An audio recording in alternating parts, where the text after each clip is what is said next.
napatay.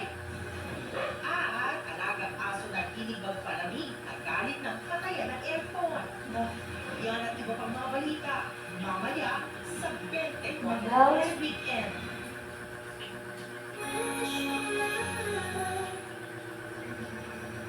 Ano naman yung nangyari sa atin nun, kalimutan na lang natin lahat yun. Hindi ko okay lang sa inyo. Ako okay lang sa atin. Pero mas matimbang yung sagot ng Lilian.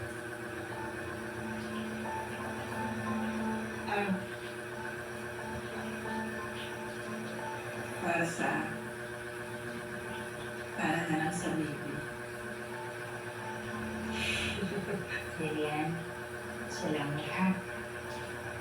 Alam ko naman swerte rin ng anak ko sa'yo.